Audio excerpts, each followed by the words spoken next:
Chapter 1. The crystal chandeliers cast dancing shadows across the pristine white tablecloths of Le Bernardin, Manhattan's most exclusive French restaurant. The soft murmur of conversation, punctuated by the gentle clink of expensive silverware against bone china, created the perfect backdrop for power lunches and million-dollar deals.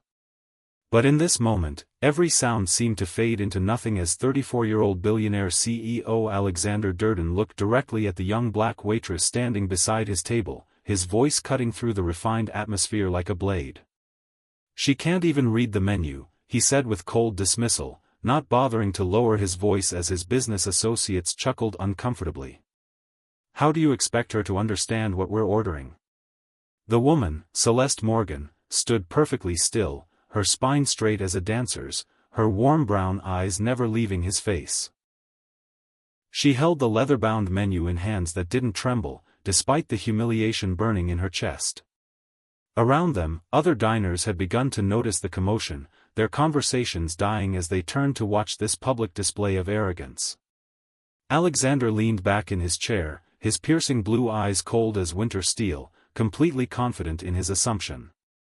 His perfectly tailored charcoal suit spoke of wealth and power, his dark hair styled with careless precision that cost more than most people's monthly rent. This was a man accustomed to being right, to being obeyed, to having the world bend to his will.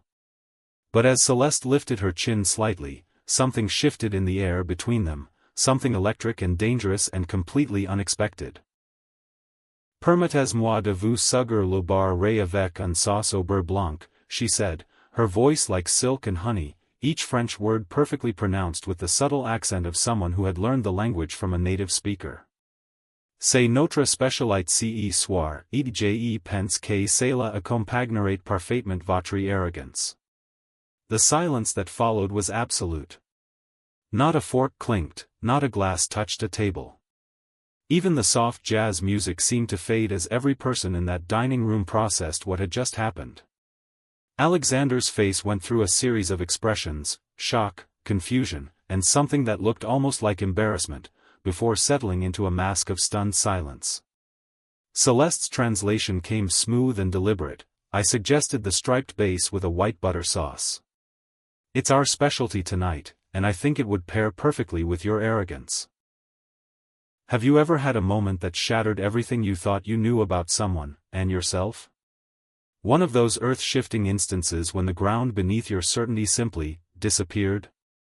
If you haven't already, hit that subscribe button and join our Dear Love Diaries family. Your special place in this community of heartfelt stories is waiting for you. These passionate journeys of souls connecting against all odds have brought together thousands of beautiful hearts just like yours.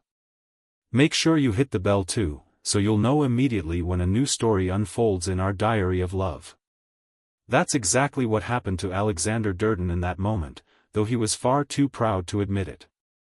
This was a man who had built a tech empire worth $12 billion through sheer determination and ruthless intelligence. He was used to reading people instantly, categorizing them, dismissing them or using them as necessary. He had never, not once in his entire adult life, been so completely, publicly wrong about someone. And the worst part? The absolute worst part was the way something deep in his chest had tightened when she spoke French, the way her voice had wrapped around those foreign words like a caress, the way her dignity remained intact even as he had tried to strip it away. But let me take you back to the beginning of this story, to show you how two souls from completely different worlds found themselves in that moment of collision. Because sometimes the most beautiful love stories begin with the most painful misunderstandings. 6 hours earlier, Alexander Durden had awakened alone in his penthouse apartment overlooking Central Park, just as he had every morning for the past 8 years. The floor-to-ceiling windows revealed a city coming to life below, but Alexander felt no connection to that energy, that hope. His morning routine was as precisely calibrated as everything else in his life: black coffee from beans that cost $300 a pound, 30 minutes on his private gym's treadmill while reviewing stock reports, and a shower that lasted exactly 12 minutes. As he dressed in one of his 15 identical suits, all custom-tailored on Savile Row, Alexander caught his reflection in the mirror. At 34, he was still devastatingly handsome in that sharp-edged way that graced magazine covers and intimidated boardrooms. His dark hair showed no signs of silver despite the stress of running Durden Technologies, and his blue eyes held the same cold intelligence that had made him both feared and respected in Silicon Valley. But if you looked closely, really closely, you might catch glimpses of something else. A loneliness so profound it had carved lines around his eyes that had nothing to do with age. 8 years ago, Alexander had learned the most painful lesson of his life. His business partner Marcus, his best friend since college, and his fiancée Rebecca had been having an affair behind his back for months. Worse, they had been systematically stealing from the company they were building together, planning to leave him bankrupt and heartbroken. The only reason Alexander discovered their betrayal was pure accident. He had returned early from a business trip to surprise Rebecca with dinner, only to find them in bed together, laughing about how easy it was to manipulate poor, trusting Alexander. That night had changed him forever. Not just because of the betrayal, but because of how completely he had been fooled. He had prided himself on being able to read people, to see through facades and lies.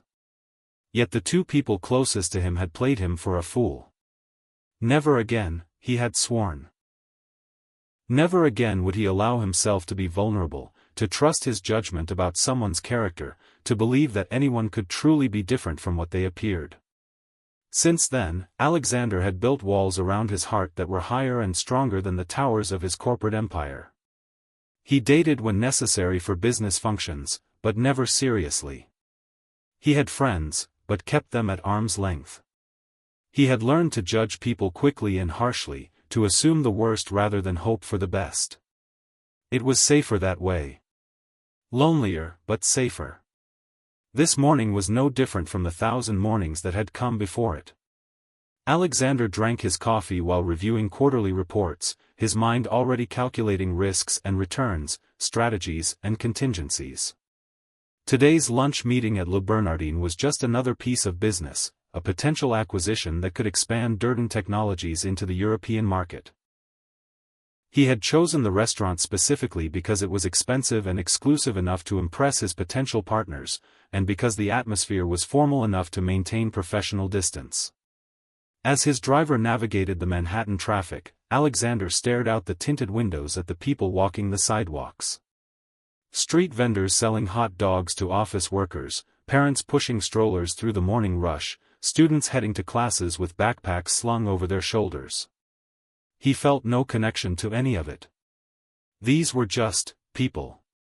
Ordinary people living ordinary lives, content with their ordinary problems and dreams. He had no idea that 3 miles away, in a small studio apartment in Queens, a woman was getting ready for work who would shatter every assumption he had ever made about ordinary people. Celeste Morgan had been awake since 5:30, not because she had to be, but because she loved the quiet hours before dawn when the world belonged to dreamers and early risers. She sat at her small kitchen table with a cup of coffee that had cost her $3 at the grocery store, not 300, and a worn copy of Baudelaire's Les Fleurs du Mal. The pages were soft with age and handling, annotations in both French and English filling the margins in her grandfather's careful handwriting. La beauté n'est que la promesse du bonheur, she murmured to herself, tracing the words with her finger. Beauty is but the promise of happiness. Her grandfather Jean-Pierre had taught her that poem when she was 12 years old, sitting in this very chair at this very table. Even then, she had understood that he wasn't just teaching her French, he was teaching her about life, about seeing beyond surface appearances to find the deep currents of truth that ran beneath. Jean-Pierre Morgan had been many things in his long life, a diplomat, a scholar, a man who had seen the world and come home to Queens to raise his orphaned granddaughter with all the wisdom and culture he had gathered. When Celeste's parents died in a car accident when she was 8, Jean-Pierre had wrapped her in love and literature, surrounding her with books in 3 languages and stories of places where ideas mattered more than money, where a person's worth was measured by the depth of their thoughts rather than the depth of their pockets. Remember, ma petite étoile, he used to tell her, calling her his little star, education is the one thing no one can ever take from you. Learn everything you can, and you will never be poor in the ways that truly matter. Now, at 29, Celeste was putting the finishing touches on her doctoral dissertation in comparative literature, focusing on the influence of French symbolist poetry on 20th-century American verse. She could have taught at any number of universities, but the academic job market was brutal, and she needed to eat while she waited for the perfect position to open up. So 3 nights a week, she worked at Le Bernardin, serving $500 meals to people who probably spent more on wine than she made in a month. Most people in her situation might have felt bitter or resentful. But Celeste had learned early that dignity was something you carried inside yourself, not something that others could grant or take away. She moved through that expensive restaurant with the same grace she brought to everything else, the grace of someone who knew exactly who she was and felt no need to apologize for it. As she got ready for work, Celeste looked at herself in the small mirror above her dresser. She was beautiful in that timeless way that had nothing to do with fashion or trends, warm brown skin that seemed to glow from within, intelligent dark eyes that missed nothing, and a smile that could light up a room when she chose to share it. But it was more than physical beauty. There was something about the way she held herself, the way she moved through the world, that spoke of inner strength and quiet confidence. She had learned long ago that some people would try to make her feel small because of where she worked, or where she lived, or the color of her skin. But Jean-Pierre had taught her better than that. Their prejudice, he had said, says nothing about you and everything about them. You know who you are, ma petite étoile. Let that knowledge be your armor and your strength. At exactly 2 o'clock that afternoon, Celeste tied her hair back in the elegant chignon required by the restaurant's dress code and checked her appearance one final time. Her black uniform was perfectly pressed, her shoes polished to a mirror shine. She looked every inch the professional she was, ready to provide impeccable service to whatever challenges the evening might bring. She had no idea that in 30 minutes, a man would walk into her restaurant who would challenge everything she thought she knew about arrogance and attraction, about walls built to protect the heart and the courage it took to tear them down. As Alexander's Mercedes pulled up to the restaurant's discreet entrance, both he and Celeste were exactly who they had always been, he the guarded billionaire who trusted no one, she the graceful scholar who found worth in wisdom rather than wealth. Neither could have imagined that in just a few hours, they would be locked in a moment of such electric intensity that it would change the very direction of their lives. The maitre d' greeted Alexander with the practiced deference reserved for men who could buy and sell restaurants like this one without checking their bank balance. Mr. Durden, your usual table is ready. Your guests have not yet arrived. Alexander nodded curtly and followed the man through the dining room, his cold gaze taking in the other patrons with automatic assessment. Old money from the Upper East Side, new money from Silicon Valley, European investors, and Manhattan socialites, his people, in other words. People who understood the rules of this particular game, who knew that image was everything and vulnerability was weakness. He settled into his chair at the corner table that provided perfect sight lines to the entire restaurant while keeping his back to a wall, old habits from business school, where he had learned that knowledge was power and surprise was defeat. As he waited for his guests to arrive, Alexander scrolled through emails on his phone, his attention completely focused on quarterly projections and market analyses. He didn't notice when Celeste emerged from the kitchen, moving with unconscious grace between the tables as she served other patrons. He didn't see the way she smiled genuinely at an elderly couple celebrating their anniversary, or how she patiently explained the evening specials to a nervous young man on what was clearly a very important first date. He was completely unaware that he was about to encounter someone who would force him to question everything he thought he knew about people, about judgment, and about the walls he had built around his heart. But across the dining room, as Celeste balanced a tray of champagne flutes with expert precision, she had already noticed the man in the corner table. Something about him drew her attention, not just his obvious wealth and power, but something else. Something in the set of his shoulders that spoke of isolation, something in the way he held himself apart from everyone around him that reminded her of the stray cats that used to hide in her grandfather's garden. Beautiful, proud creatures who had been hurt and learned to trust no one. Of course, she had no way of knowing that this man would soon try to humiliate her in front of a room full of strangers. But even if she had known, even if someone had warned her, Celeste Morgan was not the kind of woman who backed down from a challenge. She had been raised by a man who taught her that respect was earned through character, not granted through intimidation, and that sometimes the most important battles were fought not with fists but with dignity and quiet strength. The stage was set, the players were in position, and somewhere in the elegant dining room of Le Bernardin, destiny was preparing to collide with assumption in the most spectacular way possible. Chapter 2. At exactly 3:15, Alexander's lunch companions arrived, two impeccably dressed European investors whose company he was considering acquiring.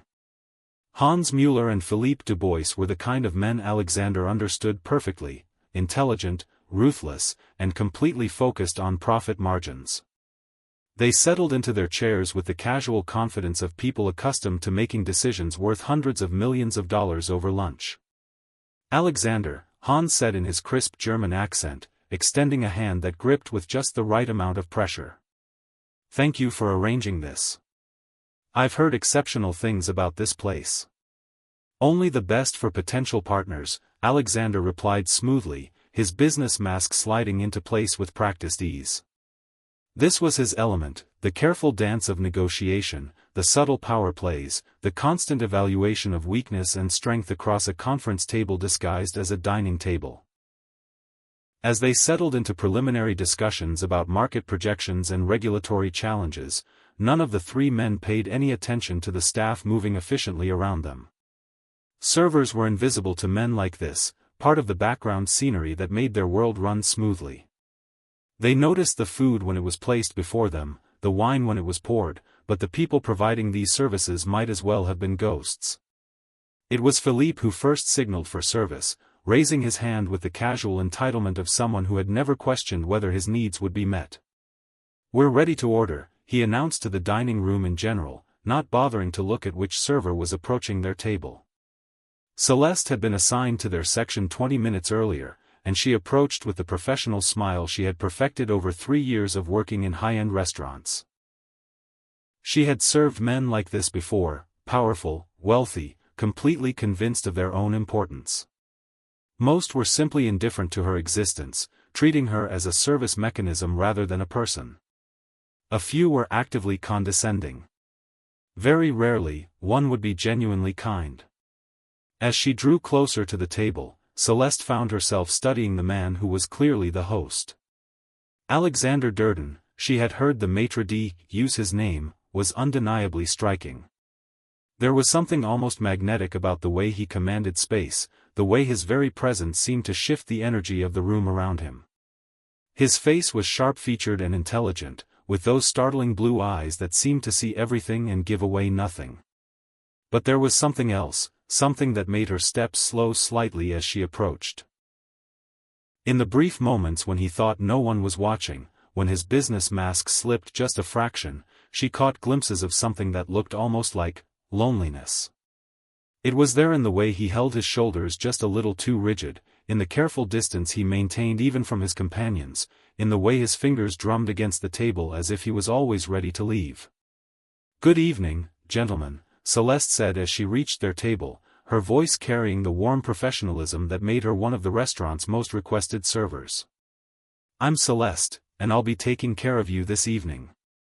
Have you had a chance to review the menu, or would you like me to explain our specialties?" Alexander looked up at her then, and for just a moment, just the briefest instant, their eyes met directly. Celeste felt something electric shoot through her, an awareness so sudden and intense it almost made her take a step back. His eyes were even more striking up close, but it wasn't just their color that caught her attention. There was intelligence there, sharp and calculating, but also something wounded and hidden. For his part, Alexander found himself momentarily distracted by the woman standing beside their table. She was beautiful, certainly, but it was more than that. There was something about the way she carried herself, a quiet dignity and confidence that was unusual in service staff. Most servers in places like this were either desperately eager to please or resentfully subservient. This woman seemed comfortable. As if she belonged wherever she chose to be. But the moment of connection passed quickly as Alexander's attention was claimed by Philippe, who was studying the menu with the intense concentration of a man reading a contract. "This is all in French," Philippe complained, his own French accent making the complaint somewhat ironic. "How are we supposed to know what we're ordering?" "It's a French restaurant," Hans pointed out mildly. "I assume that's rather the point."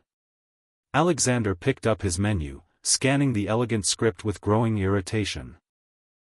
He had taken French in prep school, of course, but that had been 20 years ago, and his business French was limited to bonjour and merci.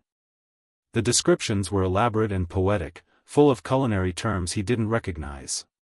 "This is ridiculous," he muttered, his frustration with the menu combining with a harder edge of general irritation that had nothing to do with food. He had been having a difficult week. A major deal had fallen through due to regulatory complications, his mother had been calling daily to lecture him about his antisocial behavior, and he had been sleeping poorly, plagued by dreams he couldn't remember but that left him feeling unsettled and alone. Celeste, who had been waiting patiently for them to review the menu, stepped forward slightly. "I'd be happy to translate anything you'd like, or I could recommend some of our most popular dishes. The chef's special tonight is—" "No," Alexander cut her off, his voice sharper than he had intended. The combination of his frustration, his embarrassment at not being able to read the menu, and some indefinable irritation with this woman's calm confidence crystallized into something ugly. "We don't need recommendations from—" He stopped himself, but the damage was already done. The pause hung in the air, heavy with unspoken implications.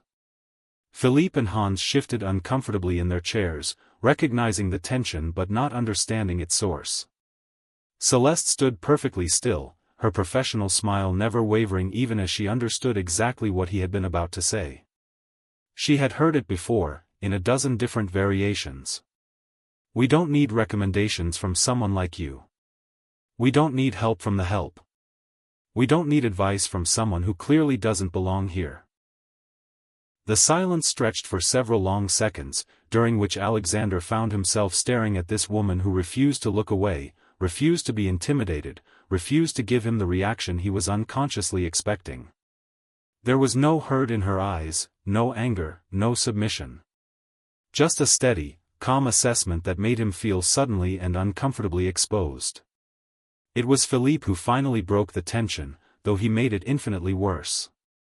"Perhaps," he said with a nervous laugh, "we should ask for a different server. Someone who can actually help us navigate this menu." And that's when Alexander said the words that would haunt him for weeks to come, the words that revealed the ugly assumptions he didn't even realize he carried: "She can't even read the menu. How do you expect her to understand what we're ordering?" The reaction was immediate and devastating. The conversations at nearby tables faltered as diners turned to stare. A businessman paused with his fork halfway to his mouth. A woman in pearls actually gasped audibly. Even the soft jazz music seemed to fade as the restaurant's carefully maintained atmosphere of refined civility cracked wide open. Celeste felt the familiar burn of humiliation in her chest, the heat that came with being publicly diminished, reduced to a stereotype, dismissed as ignorant and incompetent. But alongside the hurt was something else, a cold, clear anger that had nothing to do with wounded pride and everything to do with justice. This man, this arrogant, entitled man who thought his wealth gave him the right to humiliate another human being, had just made the mistake of his life. Because Celeste Morgan had not spent 12 years learning French from a former diplomat, had not earned her master's degree summa cum laude, had not read Proust in the original language, to be dismissed by someone too lazy to open a dictionary. But she also knew that responding with anger would only confirm his prejudices, and would give him the excuse to dismiss her even further.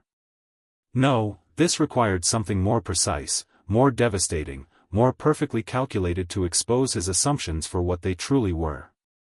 So she stood there for one more moment, letting the silence build, letting his words hang in the air like a poisonous cloud.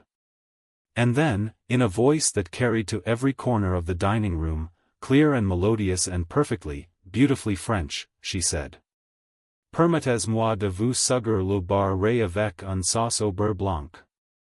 C'est notre spécialité ce soir, et je pense que cela accompagnerait parfaitement votre arrogance. The words fell into the silence like stones into still water, sending ripples of shock through the restaurant. Alexander's face went through a rapid series of expressions: surprise, confusion, and then a dawning horror as he realized that not only could this woman read French, she spoke it with the fluency of someone who had been immersed in the language since childhood. Philippe's mouth actually fell open. Hans straightened in his chair, his businessman's instincts recognizing a power shift when he saw one. Around the restaurant, other diners leaned forward, sensing drama. But Celeste wasn't finished. With the same calm professionalism she had maintained throughout the exchange, she provided the translation. I suggested the striped base with a white butter sauce. It's our specialty tonight, and I think it would pair perfectly with your arrogance. The silence that followed was absolute. Not a fork clinked, not a wine glass touched a table. The entire restaurant seemed to hold its collective breath, waiting to see what would happen next.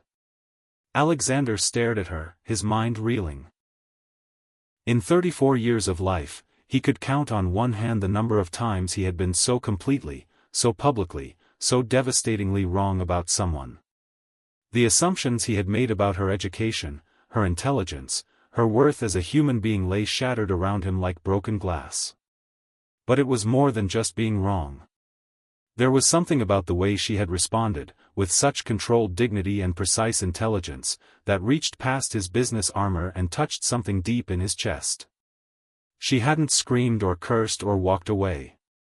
She had met his arrogance with elegance, his cruelty with culture, and somehow made him feel smaller than he had ever felt in his life.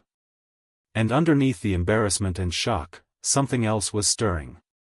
Something that felt dangerously like admiration. Alexander began, then stopped. What could he possibly say? How did you apologize for assuming someone was ignorant based on nothing more than prejudice? How did you take back words that had revealed the worst parts of your character to a room full of strangers? Celeste waited, her warm brown eyes never leaving his face. She wasn't gloating or triumphant. If anything, she looked almost sad, as if his behavior had confirmed something disappointing about the world rather than given her a victory to celebrate. Would you like a few more minutes to decide? She asked finally, her voice gentle but carrying an edge that suggested this was his last chance to behave like a decent human being. Philippe cleared his throat nervously. Perhaps we should just... No, Alexander said suddenly, his voice hoarse. He looked directly at Celeste, forcing himself to meet those intelligent dark eyes that seemed to see straight through him. I owe you an apology. That was inexcusable. Around them, the restaurant began to breathe again. Conversations resumed in hushed whispers. Servers moved carefully around their table, giving the drama a wide berth. Celeste studied his face for a long moment, as if trying to determine whether his apology was genuine or simply damage control. What she saw there surprised her, not just embarrassment, but something that looked almost like pain. As if his own words had wounded him as much as they had been intended to wound her. Apology accepted, she said finally, though her voice remained professionally distant. Now, would you like me to recommend some dishes, or do you need more time with the menu? What Alexander wanted was to ask her about herself, about where she had learned to speak French like a native, about what she was doing working in a restaurant when she was clearly educated far beyond the requirements of the job. He wanted to understand how someone could respond to cruelty with such grace, how someone could maintain their dignity in the face of public humiliation. But he was sitting at a business lunch with two men who were evaluating him as a potential partner, and he had already revealed more weakness than he could afford. So instead, he nodded stiffly and said, "The base sounds excellent." As Celeste took their orders with professional efficiency, neither she nor Alexander could have predicted that this moment, this collision of arrogance and grace, of prejudice and dignity, was just the beginning of something that would transform them both in ways they couldn't imagine. The rest of the lunch passed in a blur of business discussions and carefully managed damage control. But Alexander found his attention drifting again and again to the woman who moved through the restaurant with such quiet confidence, who had revealed the ugly assumptions he carried without even raising her voice. And somewhere deep in his chest, behind walls that had been carefully constructed over 8 years of protecting his heart, something had shifted. Something that felt dangerously like curiosity, like respect, like the first crack in armor he had thought was impenetrable. He had no idea that across the dining room, as Celeste served other tables with her usual grace, she was struggling with feelings just as complicated and unexpected. Because despite his cruelty, despite his arrogance, she had seen something in his eyes during that moment of shocked silence. Something wounded and lost and almost vulnerable. And Celeste Morgan had always been drawn to wounded things, had always believed that sometimes the hardest people to love were the ones who needed it most. Chapter 3. The rest of Alexander's lunch meeting was torture. Philippe and Hans were too polite to mention the incident directly, but their carefully neutral expressions spoke volumes. They discussed quarterly projections and market penetration strategies with professional competence, but Alexander could sense their doubt, their questions about his judgment and temperament. Men who publicly humiliated service staff were not the kind of partners they wanted to associate with their brand. By the time they shook hands and parted ways at 4:30, Alexander knew the deal was dead. Oh, they would take a few days to consider his proposal, but the decision had been made the moment his ugly words had left his mouth. 8 months of careful negotiations, destroyed in 30 seconds of inexcusable behavior. But as he sat alone at the table, ostensibly reviewing documents on his phone while actually trying to process what had just happened, Alexander found that the business implications were the least of his concerns. He kept replaying that moment when Celeste had responded in perfect French, the controlled dignity in her voice, the way she had looked at him as if she could see straight through to his soul. He had built his entire adult life on the premise that people were exactly what they appeared to be on the surface. No hidden depths, no secret nobility, no capacity to surprise him. It was safer that way. If you expected nothing from people, they couldn't disappoint you. If you kept your relationship superficial, no one could betray you the way Marcus and Rebecca had. But this woman, this waitress who spoke French like a diplomat and carried herself like a queen, had shattered that careful philosophy in a single moment. And Alexander didn't know what to do with the pieces. Across the dining room, Celeste was serving her other tables with the same professional excellence she brought to everything, but her mind was far from the orders she was taking and the wine she was pouring. She kept stealing glances at the man in the corner, trying to understand what she had seen in his eyes during those moments of shocked silence. She had dealt with arrogant customers before, and had learned to let their words bounce off her like rain on glass. But something about this man was different. Yes, he had been cruel and prejudiced and inexcusably rude. But there had been something else there too, something that spoke of pain rather than simple meanness. Celeste had grown up watching her grandfather work with difficult diplomats, and had learned to look past the surface aggression to find the fear or hurt that often drove it. People who lash out, Jean-Pierre used to tell her, are usually fighting battles you cannot see. That doesn't excuse their behavior, but it can help you understand it. As the afternoon shifted toward evening, the lunch crowd gave way to early dinner guests, and the restaurant's atmosphere became more intimate. Soft candlelight replaced the bright afternoon sun filtering through the windows, and the energy shifted from business focus to romantic. But Alexander remained at his table, nursing a coffee he didn't want while pretending to read emails he couldn't concentrate on. He was waiting for something, though he couldn't have said what. An opportunity to apologize properly, perhaps. A chance to understand how he had misjudged someone so completely. Or maybe he was just drawn to stay in the same space as the woman who had revealed something about himself that he didn't like but couldn't ignore. At 5:45, as the dinner rush was beginning to build, Celeste finally approached his table again. She had been debating whether to check on him for the past hour, professional instinct warring with personal reluctance to engage with someone who had humiliated her. But in the end, her commitment to excellent service won out. "Mr. Durden," she said quietly, not wanting to draw attention from other diners. Is there anything else I can bring you? Perhaps another coffee? Alexander looked up at her, and again felt that strange jolt of electricity when their eyes met. Up close, he could see the intelligence in her face even more clearly, the quick assessment she was making of his mood and intentions. She was being professional, but he could sense the wariness underneath. He began, then stopped. How did you begin a conversation like this? How did you bridge the gap between cruel assumption and genuine apology? I wanted to apologize again. Properly this time. What I said was unforgivable. Celeste studied his face for a moment, weighing his sincerity. She had heard plenty of hollow apologies from customers who had been caught behaving badly, words spoken to restore their own comfort rather than address any real harm. But something in this man's expression suggested genuine remorse.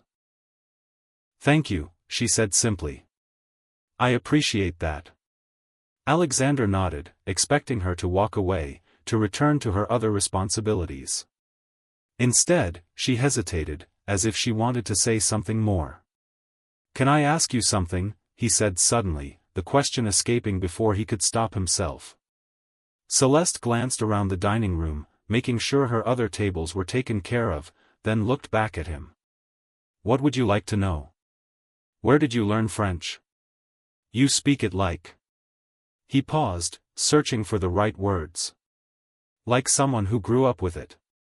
A small smile touched the corners of Celeste's mouth, the first genuine warmth she had shown him all day. "My grandfather. He was a cultural attaché to France for 15 years. When my parents died, he raised me speaking both languages." "I'm sorry," Alexander said quietly. "About your parents." "Thank you. It was a long time ago." She paused, then added, "He always said that language was a bridge between worlds. That learning to speak someone else's tongue meant learning to see through their eyes." Alexander felt something twist in his chest at her words.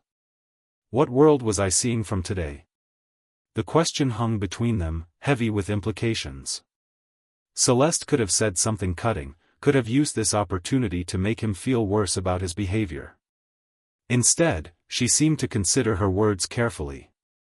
"A world where people's worth is determined by their circumstances rather than their character," she said finally. "Where appearances matter more than truth." The simple honesty of her response hit Alexander harder than any angry confrontation could have. Because she was right, and they both knew it. He had looked at her uniform, her job, her skin color, and made assumptions that said everything about his own limitations and nothing about who she actually was. "I don't want to see the world that way," Alexander said quietly, surprising himself with the admission. "But apparently I do." Celeste tilted her head slightly, studying him with those perceptive dark eyes. "The first step to changing how you see is recognizing what you're looking at." Before Alexander could respond, she glanced at her watch and straightened. "I should check on my other tables. Enjoy your evening, Mr. Durden."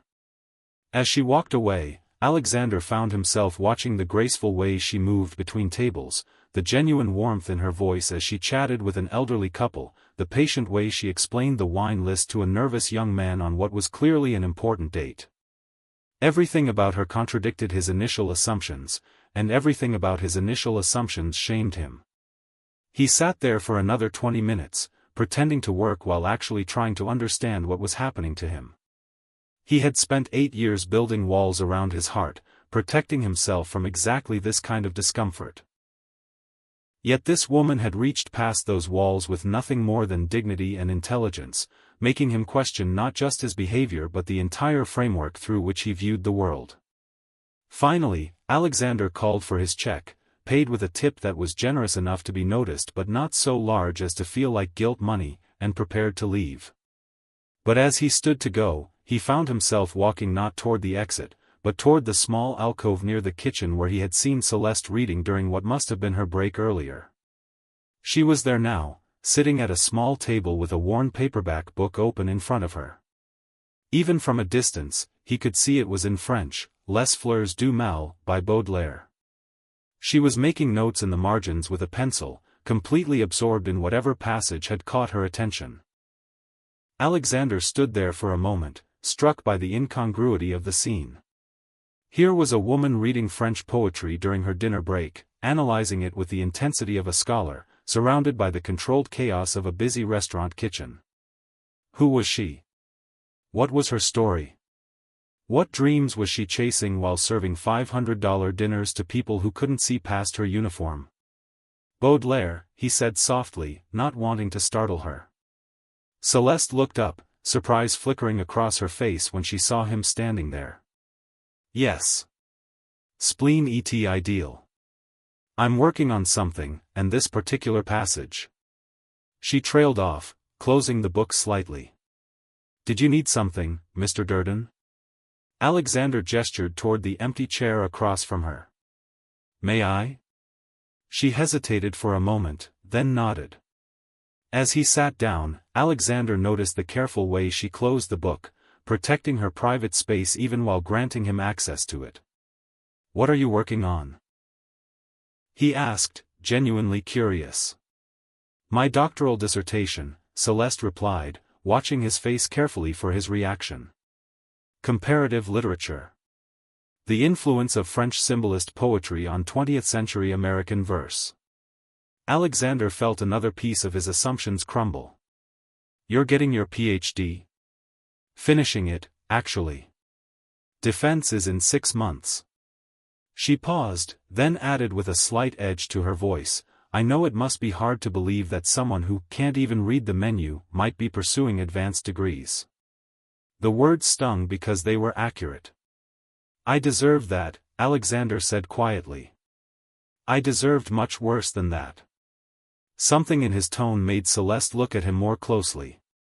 The arrogance from earlier was gone, replaced by what looked like genuine self-reflection. It was rare, in her experience, for someone to acknowledge their mistakes so directly. Why literature? Alexander asked, steering the conversation away from his own failures. What drew you to Baudelaire and the symbolists? Celeste's eyes lit up as she opened the book again, her passion for the subject overriding her wariness of him. Because they understood that beauty and meaning exist beneath the surface of things. That the visible world is just a symbol for deeper truths. Baudelaire wrote, Il faut être toujours ivre, one must always be drunk. But he didn't mean with wine. He meant with poetry, with virtue, with whatever makes your soul soar. As she spoke, Alexander found himself leaning forward, drawn in by her enthusiasm and intelligence. This was a completely different woman from the professional server who had taken his order hours earlier. This was a scholar, a thinker, someone whose mind moved through ideas with the same grace her body moved through space. My grandfather used to read Baudelaire to me when I was little, Celeste continued, her voice softening with memory. I didn't understand the words then, but I understood the music of them.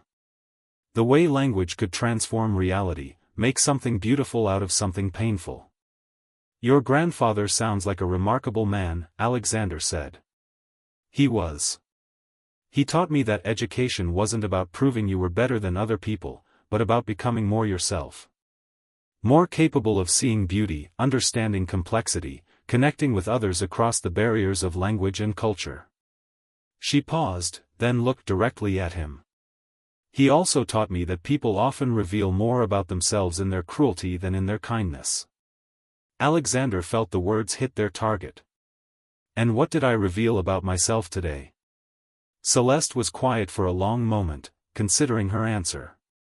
Someone who's been hurt, she said finally. Someone who's learned to strike first rather than risk being wounded again.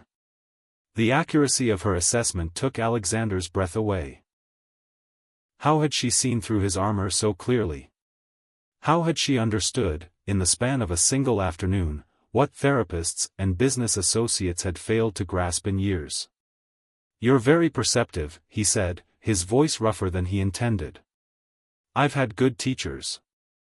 My grandfather, yes, but also my circumstances. When you work in service, you learn to read people quickly. To understand what they need, what they fear, what drives them to treat others kindly or cruelly. What moments in your life have surprised you the most?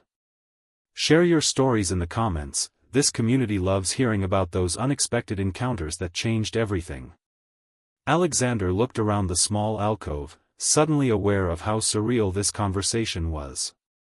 Hours ago, he had publicly humiliated this woman based on nothing more than prejudice and assumption. Now they were sitting together discussing French poetry and the nature of human connection, and he was feeling more genuinely engaged than he had in months. "I should let you get back to your break," he said, starting to stand. "Wait," Celeste said suddenly, then looked surprised at her own words. "I mean, thank you. For apologizing. And for asking about my work. Most people don't." "Don't what?" "Don't see past the uniform. Don't think to ask what else someone might be beyond what they do to pay the bills." Alexander sat back down, struck by another wave of shame. "I was one of those people. I am one of those people." Celeste corrected gently. Past tense. People can change how they see the world. They sat in comfortable silence for a moment, the sounds of the kitchen providing a backdrop to their thoughts. Alexander found himself studying her face in the soft light, noting the intelligence in her dark eyes, the strength in the set of her jaw, the way she seemed completely comfortable in her own skin despite everything that had happened. "Can I ask you something?" Celeste said eventually. "Of course. What made you so angry today? I mean, before you even spoke to me, you seemed wound-tight.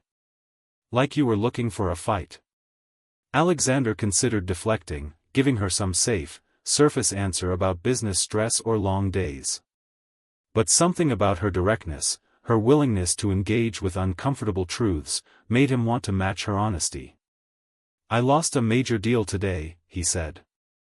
8 months of work, destroyed by my own behavior. But that's not really what you're asking, is it? Celeste shook her head, waiting. "I don't trust easily," Alexander continued. "I learned some hard lessons about people a few years ago, and I decided it was safer to expect the worst from everyone.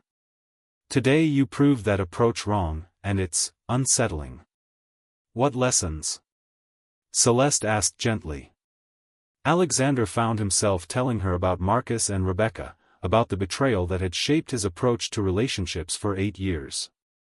As he spoke, he watched her face, expecting to see judgment or pity. Instead, he saw understanding in something that might have been compassion.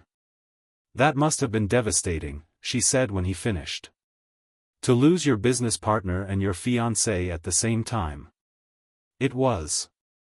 But it taught me not to make myself vulnerable to that kind of pain again." "And has that worked for you? The walls, the distance, the assumption that everyone will disappoint you?" Alexander thought about his empty penthouse, his carefully controlled social life, the way he moved through the world without really connecting to any of it. "No," he admitted. "It's kept me safe, but it hasn't made me happy. My grandfather used to say that the opposite of love isn't hate, it's fear. Fear of being hurt, fear of being vulnerable, fear of letting someone matter enough to break your heart. Your grandfather was wise. He was. He also said that some risks are worth taking, even if they might lead to pain. Because the alternative, a life without real connection, isn't really living at all." As she spoke, Celeste found herself studying Alexander's face, noting the way his expression had softened during their conversation. The arrogant businessman from earlier had given way to someone more complicated, more human. Someone who had been wounded and had learned to wound others as protection. "I should really get back to work," she said, though she made no move to stand. "The dinner rush is about to start." "Of course." Alexander stood, then hesitated. "Would you? That is, I know this is presumptuous given how we met, but would you like to have coffee sometime? I'd like to continue this conversation." Celeste looked up at him, weighing the request. Every practical part of her brain said this was a bad idea. He was a customer, he was wealthy and powerful in ways that could complicate her life, and he had already shown himself capable of cruelty. But there was something else, something in the way he had listened to her talk about poetry, in the honesty with which he had acknowledged his own failures, that made her curious about who he might be beneath the armor. Coffee, she repeated thoughtfully.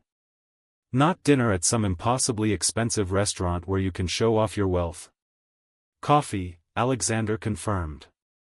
Somewhere public, somewhere you feel comfortable. Somewhere we can just talk. Celeste made her decision. There's a bookshop cafe in the village. Cafe Reggio. Tomorrow's my day off. 2 o'clock. I'll be there. As Alexander finally left the restaurant, walking out into the cool Manhattan evening, he found himself thinking about Baudelaire and French poetry, about the difference between seeing and truly observing, about the walls people built around their hearts and the courage it took to peer over them. Behind him, as Celeste returned to her tables for the dinner service, she was thinking about wounded animals and second chances, about the way someone's worst moment didn't necessarily define who they really were, and about the strange alchemy that could transform an afternoon of humiliation into an evening of unexpected connection. Neither of them could have predicted that this coffee date would be the beginning of something that would challenge everything they thought they knew about love, about trust, and about the courage it took to let someone see past the careful facades they presented to the world. But somewhere in the elegant dining room of Le Bernardin, as the last traces of afternoon light faded into evening, destiny was already weaving the threads that would bind their lives together in ways neither could imagine. Chapter 4. The next afternoon, Alexander found himself standing outside Cafe Reggio in Greenwich Village, feeling more nervous than he had before any business presentation in his adult life. He had changed clothes 3 times, eventually settling on dark jeans and a simple button-down shirt, the most casual outfit he owned. Even so, he felt overdressed for the bohemian atmosphere of the village, where artists and students moved with the easy confidence of people who measured worth in ideas rather than income. Cafe Reggio was exactly the kind of place Alexander normally avoided, crowded, eclectic, filled with the kind of people who read poetry and discussed philosophy over espresso. Mismatched furniture, walls covered with local artwork, the rich aroma of coffee beans and fresh pastries. It was the opposite of his usual haunts, the sterile elegance of high-end restaurants and private clubs. But when he saw Celeste sitting at a small table near the window, completely absorbed in a book, he understood why she had chosen this place. She belonged here in a way he never could, surrounded by the creative energy and intellectual passion that seemed to flow through the cafe like electricity. She had traded her restaurant uniform for jeans and a soft burgundy sweater that brought out the warmth in her dark skin. Her hair was loose around her shoulders, and she wore simple silver earrings that caught the light when she turned her head. She looked younger, more relaxed, more herself. "Sorry I'm late," Alexander said as he approached her table, though he was actually 5 minutes early. Celeste looked up and smiled, a real smile this time, not the professional one she wore at work. "You're not late. I just got here early. I wanted to claim this table before the afternoon crowd arrived." As Alexander sat down across from her, he felt that same jolt of electricity he had experienced the day before. But this time, instead of the charged tension of conflict, it was something warmer, more promising. The awareness that something significant was beginning. "What are you reading?" he asked, nodding toward the book in her hands. "Neruda. 20 love poems and a song of despair. I'm doing research on how different languages handle metaphor and emotional expression." She held up the book, which was filled with colored tabs and margin notes. "This is the Spanish original, but I have the English translation too. The differences are fascinating." Alexander found himself leaning forward, genuinely interested. "What kind of differences?" Celeste's eyes lit up as she opened the book to a marked passage. "Here, for instance. In English, this line translates to 'Love is so short, forgetting is so long.' But in Spanish, it's es tan corto el amor, es tan largo el olvido. The rhythm is completely different, and olvido carries connotations that forgetting simply doesn't have in English. It suggests not just memory loss, but a deliberate act of overlooking, of choosing not to see. As she spoke, Alexander found himself captivated not just by her words but by her passion for them. This was what intellectual engagement looked like, what it meant to love ideas for their own sake rather than for what they could accomplish or acquire. "You speak Spanish too?" he asked. "Enough to read poetry, not enough to order dinner without embarrassing myself," Celeste laughed. "My grandfather believed that every language you learned gave you a new way of understanding the world. French taught me precision and elegance. Spanish taught me passion and rhythm. English taught me practicality and directness. What did they teach you about people?" Celeste considered the question, absently stirring sugar into her coffee. "That we're all translating ourselves constantly. Taking our internal experiences and trying to express them in ways others can understand. Sometimes things get lost in translation. Sometimes they become more beautiful." They talked for 2 hours, their conversation flowing from poetry to philosophy to personal history with an ease that surprised them both. Alexander found himself sharing stories he had never told anyone, about the pressure of living up to his father's legacy, about the isolation that came with wealth and power, about dreams he had abandoned in favor of safer, more profitable pursuits. Celeste told him about her parents, about the accident that had changed everything when she was 8, about her grandfather's patient guidance through grief and adolescence. She spoke about her research with the excitement of someone who had found her calling, and Alexander felt a pang of something that might have been envy for that kind of passionate commitment to something beyond material success. "Can I ask you something personal?" Celeste said as they shared a slice of tiramisu that neither had really wanted but both had been reluctant to end the afternoon. "After everything I revealed yesterday, I think personal questions are fair game. Why technology? What drew you to build a company in Silicon Valley rather than, say, follow your father into traditional finance?" Alexander was quiet for a moment, stirring his espresso absently. "Because technology felt like magic when I was a kid. The idea that you could create something from nothing, that you could solve problems with elegant code, that you could connect people across impossible distances, it felt like the most hopeful thing in the world." Felt? Past tense? Somewhere along the way, it became about market dominance and quarterly profits instead of innovation and connection. "I became successful at something I no longer loved." Celeste studied his face, noting the sadness that flickered across his features. "It's not too late to find your way back to the magic. Isn't it? I'm 34 years old. I have investors, board members, thousands of employees depending on me to keep being successful at something that feels increasingly hollow. My grandfather didn't start his real career until he was 45, Celeste said gently. He was an accountant before he became a diplomat. Said he woke up one morning and realized he was living someone else's life. So he learned French, studied international relations, and applied to the State Department. Some of his colleagues thought he was crazy. And was he? Crazy? Crazy enough to spend the next 20 years doing work that mattered to him. Crazy enough to raise a grieving 8-year-old girl while maintaining a demanding career. Crazy enough to believe that it's never too late to become who you're meant to be. As the afternoon light began to fade, painting the cafe in warm golden tones, Alexander found himself reluctant to leave this bubble of conversation and connection.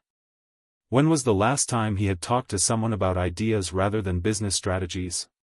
When had he last felt genuinely heard rather than simply obeyed or flattered? I should probably head home, Celeste said eventually, though she made no move to gather her things. I have a chapter to finish tonight. Of course. Alexander signaled for the check, then looked at her uncertainly. Would you like to do this again? I mean, I know yesterday was difficult, but I've really enjoyed talking with you. Celeste smiled, and Alexander felt something warm unfurl in his chest. I'd like that. But next time, you choose the place. I want to see where Alexander Durden goes when he's not trying to impress business associates.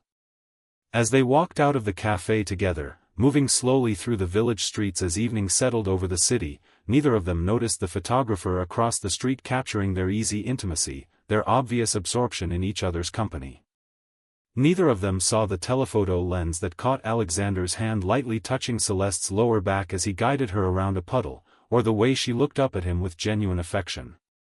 By tomorrow morning, those photographs would be in the hands of people who viewed Alexander's personal life as fair game for public consumption.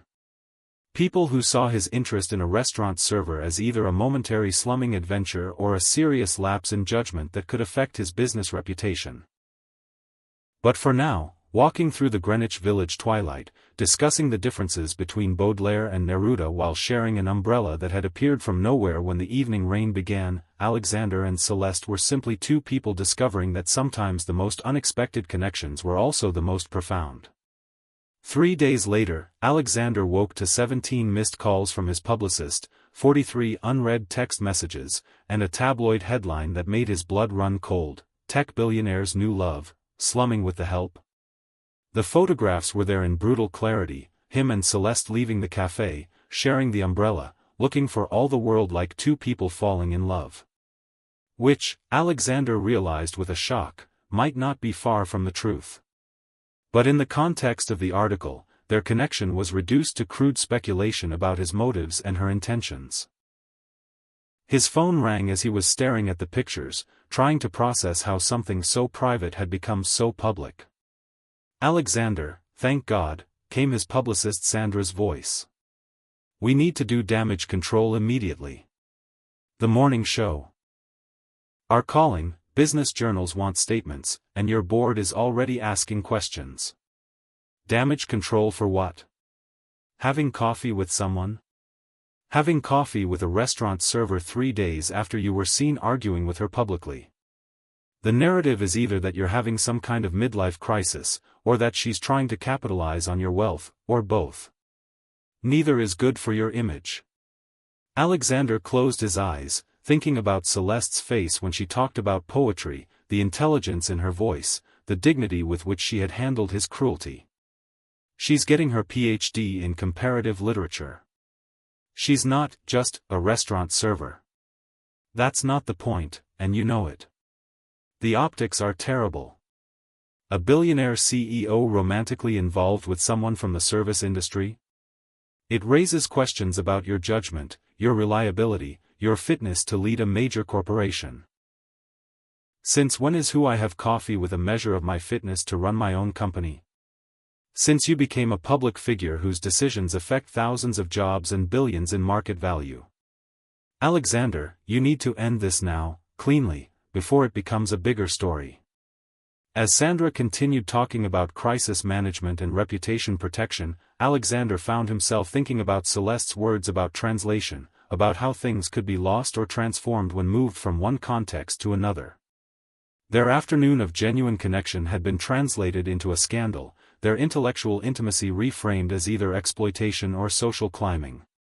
"I have to go," he told Sandra, hanging up before she could protest.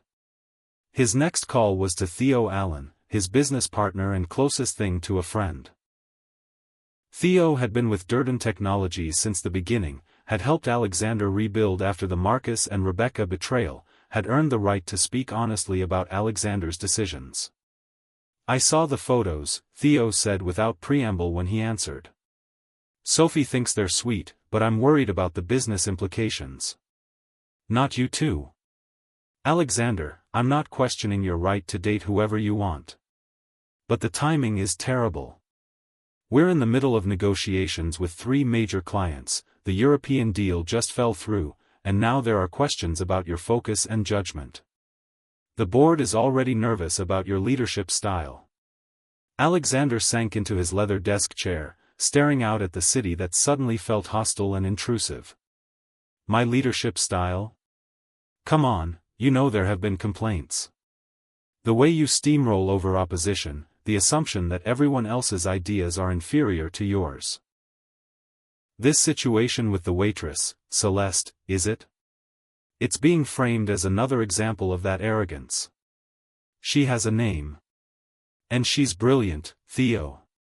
More intelligent and insightful than half the people on our board. I'm sure she is. But that's not how it's being portrayed. And perception matters in business, whether we like it or not. After hanging up with Theo, Alexander sat in his office for a long time, trying to reconcile the ugly headlines with the warm reality of his conversations with Celeste. How had something so genuine become so distorted? How had the first real connection he had felt in years become a liability to be managed? Meanwhile, across town, Celeste was dealing with her own version of the media storm. Rosa Martinez had arrived at her apartment at 7 in the morning with a stack of newspapers and a protective fury that would have been amusing under different circumstances. "Mija, tell me you knew this man was famous when you went out with him," Rosa said, spreading the papers across Celeste's small kitchen table. "Tell me you weren't blindsided by this garbage." Celeste stared at the headlines, at the photographs that made her look naive and him calculating, at the speculation about her motives and his character. "I knew he was wealthy. I didn't know he was this level of public figure." "Well, he is. And now you're in the spotlight whether you want to be or not." Rosa sat down across from her, her expression shifting from anger to concern. "What are you going to do?" "I don't know." Celeste picked up one of the papers, reading the cruel speculation about her background, her education, her intentions. "I never asked for this. We had coffee and talked about poetry." "Since when is that a scandal?" "Since he's worth $12 billion and you work in a restaurant." The world loves a story about the rich man and the poor girl, but they also love to tear it down. Celeste's phone had been ringing all morning, reporters wanting statements, classmates asking if the stories were true, even her advisor at the university calling to discuss how this might affect her academic reputation. She had turned it off hours ago, but the silence felt almost as oppressive as the noise. "Do you like him?" Rosa asked quietly. "I mean, really like him, not just the excitement of dating someone rich and powerful?" Celeste thought about Alexander's face when he had admitted his loneliness, the way he had listened to her talk about her research with genuine interest, the vulnerability he had shown when discussing his betrayal by Marcus and Rebecca. "I think I do," she said finally. "Which makes this whole situation even more complicated." "Why complicated?" "Because now I don't know if what I felt was real, or if I was just drawn to the idea of being seen as special by someone important. And I don't know if his interest in me was genuine, or if I was just a novelty, a break from his usual social circle."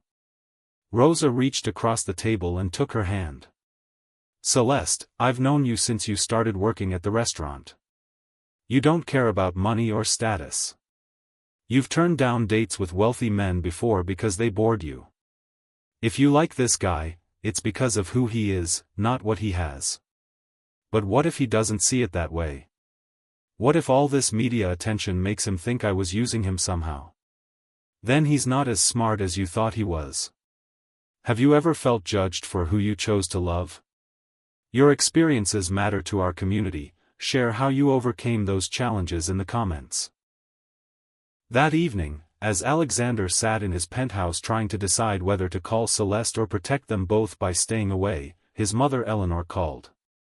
He considered not answering, but Eleanor Durden was not a woman who accepted being ignored. "Alexander, darling, I've been getting calls all day about these photographs. Please tell me this isn't serious." "Hello, Mother. How are you? Don't be flippant. You know exactly why I'm calling." "A restaurant server, Alexander? Really? What will people think? They might think I'm capable of seeing past someone's job to appreciate their character and intelligence." "Oh, please. This is about rebellion, isn't it? You're trying to prove some point about class and society by dating beneath your station." Alexander felt his temper flare. "Beneath my station? She's getting her PhD from Columbia. She speaks 3 languages. She has more genuine culture and intelligence than most of the women you've tried to set me up with." "Culture and intelligence don't pay for private schools and charity galas, darling. They don't provide the kind of partnership you need for someone in your position. What if I don't want that kind of partnership? What if I want someone who challenges me intellectually rather than just looking good at fundraisers? Eleanor's sigh was audible through the phone. Alexander, you're 34 years old. It's time to think seriously about marriage, about the kind of woman who can be a true partner in your life. This girl might be lovely, but she's not suitable for your circumstances. Her name is Celeste. And my circumstances seem to be working out just fine without a suitable partner. Are they? You're alone, Alexander. You have no close friends, no meaningful relationships, no one to share your success with. Don't you want more than that? The words stung because they were true. But the solution his mother was proposing, a marriage of social convenience rather than genuine connection, felt like another kind of prison.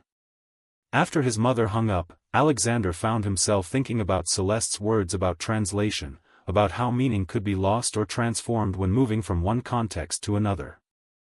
The connection he had felt with her, the genuine meeting of minds and hearts, was being translated into something ugly and calculating by a world that measured relationships in terms of social advantage rather than emotional truth.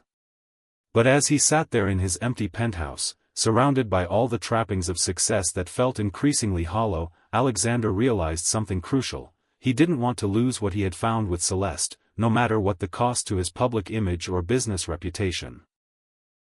The question was whether she felt the same way, or whether the media circus had already convinced her that whatever was growing between them wasn't worth the scrutiny and judgment that seemed to follow him everywhere. Tomorrow, he decided, he would find out. Tomorrow, he would risk everything on the possibility that some connections were worth fighting for, no matter how the world chose to translate them. Chapter 5. Alexander spent a sleepless night rehearsing what he would say to Celeste, how he would explain that the media frenzy didn't change what he felt, what they had discovered together over coffee and conversation. But when he arrived at Le Bernardin the next evening, hoping to catch her during her shift, the hostess informed him with barely concealed disapproval that Celeste had called in sick. "She's not feeling well," the woman said, her tone suggesting she knew exactly why Celeste might want to avoid the restaurant where photographers had been lurking all day, hoping to catch more pictures of the billionaire's controversial romance. Alexander left the restaurant feeling more frustrated and worried than he cared to admit. He had Celeste's phone number from their coffee arrangement, but calling felt invasive after the media explosion. How did you reach out to someone when your very interest in them had made their life more difficult? The answer came from an unexpected source. At 8:30 that evening, as Alexander was pacing his penthouse and debating his options, his doorman called to announce a visitor. "There's a young lady here to see you, Mr. Durden. Says her name is Rosa Martinez." Alexander frowned, not recognizing the name immediately. Then he remembered, Celeste had mentioned her best friend Rosa, who also worked at the restaurant. "Send her up." Rosa Martinez was exactly what Alexander had expected from Celeste's description, petite, fierce, and clearly prepared for battle. She stepped off the elevator into his penthouse foyer like a woman on a mission, her dark eyes flashing with protective anger. "Mr. Durden," she said without preamble, "we need to talk." "Is Celeste all right?" Alexander asked immediately, his concern overriding any surprise at this unexpected visit. Rosa's expression softened slightly at the genuine worry in his voice. "No, she's not all right. She's been crying for 2 days, she won't leave her apartment, and she's convinced that whatever she felt with you was just some kind of fantasy that's now turned into a nightmare." Alexander felt something cold settle in his stomach. The media attention is part of it, yes. But it's more than that. Rosa moved deeper into the apartment, taking in the expensive furnishings and floor-to-ceiling windows with a quick, assessing glance. "She thinks you're going to decide she's not worth the trouble. That the pressure from your family and business associates will make you realize dating a waitress was a mistake. That's not, I would never." Alexander stopped, running his hands through his hair. "She thinks I see her as a waitress? After everything we talked about? Mr. Durden, Celeste is one of the smartest, most perceptive people I know. But she's also spent her whole life being underestimated because of her circumstances. Rich men have asked her out before, always with the assumption that she should be grateful for their attention, that her worth was measured by their interest in her. Rosa sat down on the edge of his leather sofa, her posture still tense but her voice becoming more conversational. She told me about your conversation at the cafe. About poetry and language and dreams. She said it was the first time in years that someone had seen her mind before they saw her body or her job. Then why? Because she's scared. Because caring about someone makes you vulnerable, and vulnerability is dangerous when the whole world is watching and judging. Because she's wondering if you're strong enough to weather this storm, or if you'll decide she's not worth the damage to your reputation. Alexander sank into the chair across from her, the weight of the situation settling fully on his shoulders. She's protecting herself. Wouldn't you? If you were in her position? Alexander thought about his own walls, his own protective mechanisms, the way he had spent 8 years avoiding exactly this kind of emotional risk. Yes, he admitted. I probably would. So the question is, what are you going to do about it? Are you going to let the media and your business associates and your mother convince you that this is too complicated, too messy, too risky? Or are you going to fight for something real? Rosa's words hung in the air between them, a challenge and an opportunity wrapped together. Alexander realized that this was the moment when he had to choose between the safe path he had walked for 8 years and the uncertain but potentially transformative road that Celeste represented. Where is she? He asked. Rosa smiled for the first time since entering his apartment. Home. Apartment 3B, 47 Maple Street in Queens. Building's got a broken buzzer, so you'll have to knock on the window. Ground floor, faces the street. Rosa, Alexander said as she stood to leave, why are you helping me? You could protect her by encouraging her to stay away from me. Rosa paused at the elevator, her hand on the call button. Because I've never seen her light up the way she did when she talked about your conversation. Because she deserves to be loved for exactly who she is, not who someone thinks she should be. And because sometimes the biggest risk is not taking one at all. After Rosa left, Alexander stood at his windows looking out at the city lights, thinking about courage and vulnerability, about the difference between protecting yourself and truly living. He thought about Celeste's words about translation, about how meaning could be lost or transformed when moving between contexts. Maybe it was time to stop letting other people translate his life for him. An hour later, Alexander found himself standing outside a modest apartment building in Queens, feeling more nervous than he had since his first board presentation 15 years ago.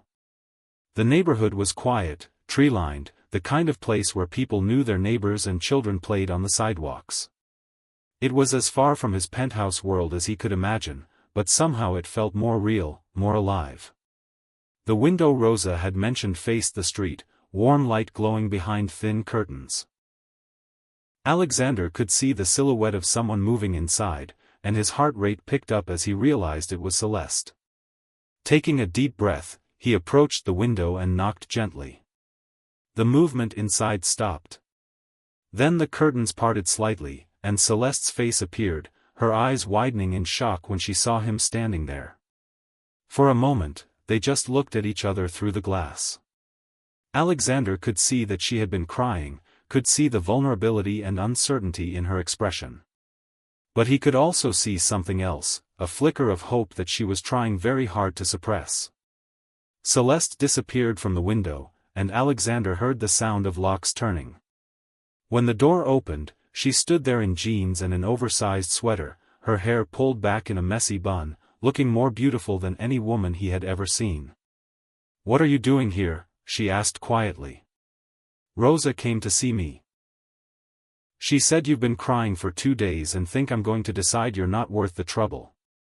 Celeste's jaw tightened slightly. "I'm going to kill her." "Don't. She was protecting you. Just like you're protecting yourself by pulling away from me." They stood there in the doorway for a moment, the cool evening air swirling around them, neither quite sure how to bridge the gap that media attention and social pressure had created between them. Can I come in? Alexander asked. I think we need to talk. Celeste hesitated, then stepped aside to let him enter. Her apartment was small but warm, filled with books and soft lighting, plants on every windowsill, and the lingering scent of jasmine tea. It was the kind of space that spoke of someone who had learned to create beauty and comfort without spending money, who understood that home was about feeling rather than furnishing. It's not much, Celeste said, following his gaze around the room. It's perfect, Alexander said, and meant it. It feels like you. They sat on her small sofa, carefully maintaining distance between them, the weight of unspoken words filling the space. I saw the headlines, Celeste said finally. The speculation about my motives, about your judgment. Your publicist must be having a field day trying to manage the damage.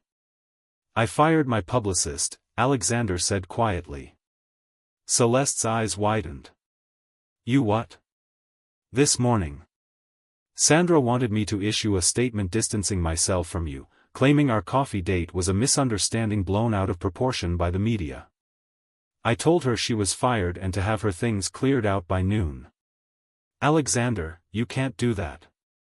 Your business, your reputation.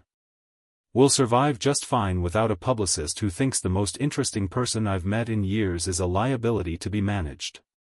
Celeste stared at him, searching his face for signs that he was just saying what he thought she wanted to hear. Your mother called you, didn't she? Your business partner? Yes. And my board of directors, and 3 major investors, and half the Manhattan social circuit. Alexander shifted on the sofa, turning to face her more directly. They all had opinions about my judgment, my fitness to lead, my responsibility to stakeholders over personal happiness. And what did you tell them? That my personal life is exactly that, personal. That who I choose to spend time with has nothing to do with my ability to run my company. And that anyone who thinks dating an intelligent, accomplished woman reflects poorly on my character clearly doesn't know me as well as they thought. Celeste felt something tight in her chest begin to loosen, but she wasn't ready to trust it yet. It's easy to say that now, in the heat of the moment. But this kind of scrutiny doesn't go away. The pressure from your world, the constant questions about whether I belong. Do you want to belong in my world? Alexander interrupted. Because I'm not sure I want to belong there anymore either. The question hung between them, more loaded than either had expected.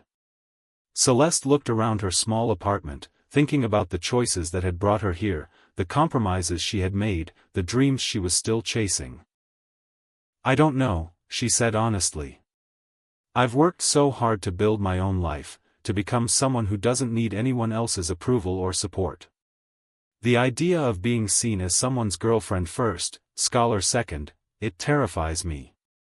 Alexander nodded, understanding more than she might have expected. I've spent 8 years building walls around my heart because I was terrified of being vulnerable again. But these past few days, thinking I might lose you before I even really knew you, that terrifies me more. They sat in silence for a moment, the weight of their mutual fears and hopes settling between them. What are we doing, Alexander? Celeste asked softly. We barely know each other. We've had one coffee date. Why does this feel so complicated, so important? Alexander thought about her question, about the rational answer and the truthful one. Because, he said finally, in 3 conversations, you've made me feel more seen and understood than I have in 34 years. Because when you talk about poetry, you light up in a way that makes me remember what passion looks like. Because you've challenged every assumption I've made about people and connection and what it means to really know someone. Celeste felt tears prick at her eyes, but she blinked them back. And because you listened to me talk about my work like it mattered. Because you apologized for your behavior instead of making excuses. Because you seem like someone who's forgotten how to be happy, and I want to help you remember. The admission hung in the air between them, honest and vulnerable and terrifying in its implications. So what do we do? Alexander asked. How do we figure out if this is real without letting the outside pressure destroy it before we have a chance? Celeste was quiet for a long moment, thinking about her grandfather's advice about taking risks, about Rosa's words about the biggest risk being not taking one at all. "We're honest," she said finally. "About what we want, about what scares us, about what we're hoping for. We don't let other people translate our story for us. And if the media attention doesn't die down? If your academic reputation gets affected, or my business relationships suffer? Then we deal with it together. But we don't make decisions based on fear of what might happen." Alexander reached across the space between them, taking her hand in his. The touch was electric, sending warmth shooting up both their arms, reminding them of the physical attraction that had been simmering beneath all their intellectual connection. "I want to know you," he said quietly. "Really know you. Not the version of you that serves dinner or the version that discusses poetry, but all of you. The dreams you're afraid to say out loud, the way you laugh when no one's watching, what makes you cry at movies." Celeste looked down at their joined hands, at the contrast of his pale skin against her darker fingers, at the way her smaller hand fit perfectly in his larger one. "I want that too," she admitted. "But I need you to understand something.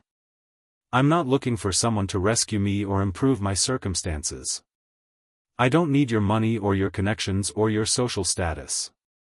What I need is someone who sees me as an equal, who values my mind as much as my company. Is that what you think I want to do? Rescue you? I think you're used to solving problems with resources and influence. But I'm not a problem to be solved. I'm a person with my own agency, my own goals, my own complicated life." Alexander lifted their joined hands, pressing a gentle kiss to her knuckles. "Then teach me how to be with you without trying to fix or change or improve anything. Show me how to just be present." The gesture was so tender, so unexpected, that Celeste felt the last of her defenses beginning to crumble. This man, this powerful, wealthy, complicated man, was asking her to teach him something she had learned from loss and struggle and the patient wisdom of her grandfather. "I can do that," she said softly. As if drawn by invisible force, they moved closer together on the sofa. Alexander reached up to touch her face, his thumb tracing the line of her cheekbone with reverent gentleness. "You're so beautiful," he murmured. "But that's not why I'm here." "Why are you here?" "Because you make me want to be better than I am. Because you see possibilities in the world that I've forgotten how to see. Because when you smile at me, really smile, it feels like the first day of spring after the longest winter." Celeste's breath caught at his words, at the raw honesty in his voice. "Alexander. Because I think I'm falling in love with you, and that terrifies me more than any business deal or media storm ever could." The words hung between them, vulnerable and honest and completely transformative. Celeste felt her heart racing, felt the truth of her own feelings rising to meet his admission. "I think I'm falling in love with you too," she whispered. "And you're right. It's terrifying." They leaned toward each other slowly, drawn by a magnetism that had been building since that first moment of shocked awareness in the restaurant. When their lips finally met, it was soft and tentative at first, a question being asked and answered. Then deeper, more certain, as they both stopped thinking and started feeling. The kiss was everything their conversations had promised, intelligent and passionate, vulnerable and strong, full of the possibility of becoming something neither had experienced before. When they finally pulled apart, both were breathless, both changed by the simple act of surrendering to what they felt. "What happens now?" Celeste asked, her forehead resting against his. "Now we figure it out together," Alexander said. "One day at a time, one conversation at a time, one kiss at a time." Outside, the city hummed with its usual energy, full of people making choices and taking risks and hoping for connection in a world that often felt too busy for love. But inside Celeste's small apartment, surrounded by books and soft light and the lingering warmth of jasmine tea, two people who had found each other across an impossible gulf of assumption and prejudice were choosing to believe that some things were worth fighting for, no matter what the world thought of their translation. Chapter 6. Over the following weeks, Alexander and Celeste embarked on the delicate dance of building a relationship under public scrutiny. They learned to navigate photographers lurking outside restaurants, to ignore tabloid speculation about their motives and timeline, to focus on each other rather than the noise surrounding them. Their second official date was at the Metropolitan Museum of Art on a quiet Tuesday morning, wandering through exhibits while discussing how different cultures approached beauty and meaning. Alexander watched Celeste explain the symbolism in a Renaissance painting with the same passion she brought to French poetry, and felt something deep in his chest shift permanently into place. Their third date was in his penthouse kitchen, where Celeste taught him to make her grandfather's recipe for coq au vin while telling stories about Jean-Pierre's diplomatic adventures. Alexander, who had never cooked anything more complicated than toast, found himself charmed by the intimate domesticity of chopping vegetables while she stirred wine into the pan, their bodies moving around each other with increasing familiarity. "He would have liked you," Celeste said as they sat down to eat the meal they had prepared together, candlelight flickering between them on his rarely used dining table. "Your grandfather? He always said the measure of a person wasn't what they accomplished, but how they treated people who couldn't do anything for them. And how willing they were to admit when they were wrong." Alexander thought about that first day at the restaurant, about his cruel assumptions and her graceful response. "I was so wrong about you. About everything. We all make assumptions. The difference is what we do when we realize they're incorrect." As the weeks passed, they developed rituals and routines that belonged only to them. Sunday mornings at Café Reggio, where Celeste would read passages from her dissertation aloud while Alexander listened with the focused attention he usually reserved for quarterly reports. Tuesday evenings in his home office, where she would work on her research while he handled business calls, their comfortable silence punctuated by questions about French grammar or explanations of tech industry politics. But it was the quiet moments that revealed the depth of their growing connection. The way Alexander would absently play with her hair while she read beside him on the sofa. The way Celeste would touch his shoulder when she noticed the tension building during difficult phone calls. The way they could communicate entire conversations with a glance across a crowded room. Alexander discovered that love was not the dramatic, overwhelming emotion he had expected, but something more like coming home after a long journey to a place you hadn't realized you'd been searching for. Celeste found that letting someone truly know her was not the loss of independence she had feared, but an expansion of herself into possibilities she had never imagined. The media attention gradually died down as newer scandals captured public interest, but the transformation in both of them continued to deepen. Alexander began to remember why he had loved technology in the first place, why innovation and connection had seemed so magical when he was young. He started attending university lectures on ethics in technology, began asking different questions in board meetings, slowly shifted his company's focus from pure profit to meaningful impact. Celeste watched this evolution with wonder and pride, seeing the man Alexander was becoming when he allowed himself to care about more than just success. But she also saw the resistance from his world, the subtle and not-so-subtle pressure from investors and social contacts who wanted him to return to the safely predictable version of himself. The crisis came 3 months after that first coffee date, when Alexander's board of directors called an emergency meeting to address what they termed his recent instability and poor judgment. Eleanor Durden had been orchestrating a careful campaign, spreading concerns about her son's leadership capacity, his distraction from business priorities, his association with unsuitable people. "Your personal choices are affecting your professional credibility," board member Harrison Webb announced during the closed-door session. "Shareholders are asking questions about your focus, your commitment to the company's growth." Alexander sat at the head of the polished conference table where he had made countless decisions over the years, surrounded by men and women who had once respected his judgment without question. Now they looked at him with the cool assessment of people evaluating a liability. "My personal relationships have no bearing on my ability to lead this company," Alexander said calmly, though his hands were clenched beneath the table. "Don't they?" his mother interjected from her seat near the window. "You've been distracted, Alexander. Missing social events that matter for business, turning down opportunities that would benefit the company, making decisions based on emotion rather than strategy. What decisions? Firing Sandra Mitchell, 4-1. She was an excellent publicist with valuable connections. Refusing the Pemberton account because you objected to their labor practices. Canceling the Singapore expansion because you wanted to focus on ethical technology rather than market dominance. Alexander felt a familiar surge of anger, but underneath it was something new, a clarity about what actually mattered to him, what he was willing to fight for and what he was ready to let go.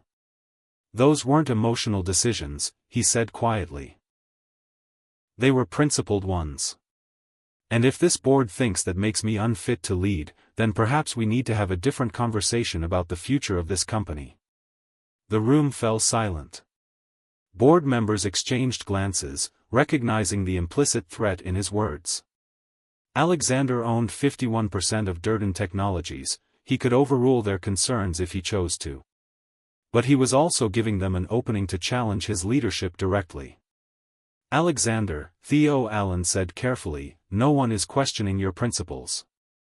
But we are concerned about the changes in your priorities, your willingness to put personal relationships ahead of business interests. My relationship with Celeste hasn't cost this company a single dollar in revenue or market share. If anything, she's helped me become a better leader, more thoughtful about the impact of our decisions beyond quarterly profits. She's a waitress, Eleanor said bluntly. Whatever her personal qualities, she doesn't understand the pressures and responsibilities of your position. She can't provide the kind of partnership you need. Alexander stood slowly, his decision crystallizing with each word his mother spoke. She's Dr. Celeste Morgan, who will defend her doctoral dissertation next month on the influence of French symbolist poetry on 20th-century American verse. She speaks 4 languages, has read more books than everyone in this room combined, and understands more about leadership and integrity than any of you have shown me today. He walked to the window, looking out at the Manhattan skyline that had been the backdrop for so many business triumphs that suddenly felt empty. But you're right about one thing, he continued, turning back to face the room. My priorities have changed. I've remembered that there are things more important than market dominance and quarterly growth.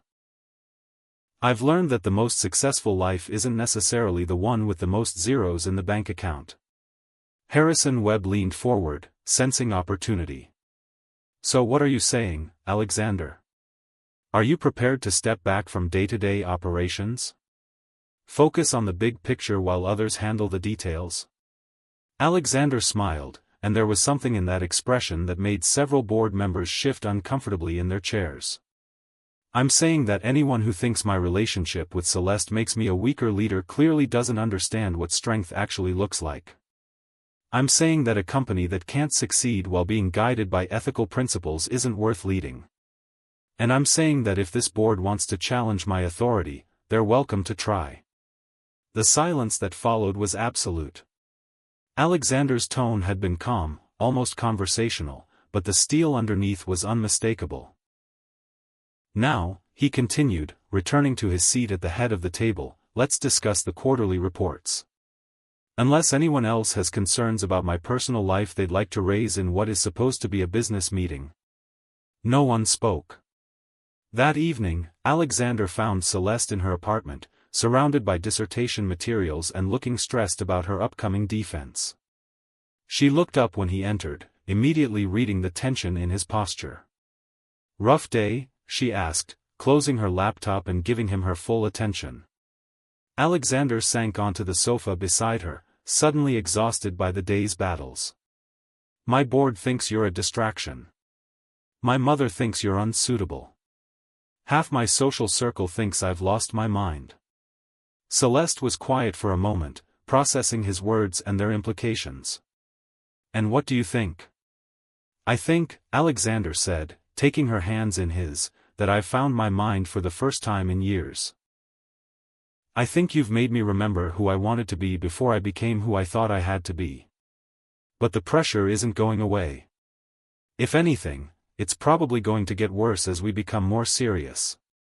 Are we? Becoming more serious? Celeste looked into his eyes, seeing the vulnerability there, the question he was really asking. I love you, she said simply. Not your money or your status or your connections. I love the way you listen when I talk about poetry, the way you've started asking different questions about your work, the way you look at the world like you're seeing it clearly for the first time. Alexander felt something tight in his chest finally release completely. I love you too. More than I knew it was possible to love someone. More than I thought I was capable of feeling. They moved into each other's arms with the natural inevitability of two people who had found their home in each other. Their kiss was deeper this time, more certain, carrying all the weight of their mutual declarations and the promise of whatever was coming next. What do we do about the pressure? Celeste murmured against his lips.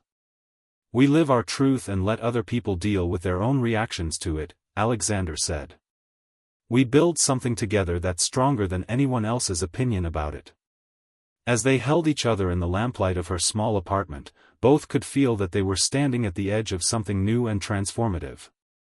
The careful distance they had maintained, the protective walls they had both built around their hearts, had finally been dismantled by the simple courage to be vulnerable with each other. 6 weeks later, Celeste successfully defended her dissertation with Alexander sitting in the back row of the university auditorium, beaming with pride as she fielded complex questions about symbolism and literary influence with brilliant precision.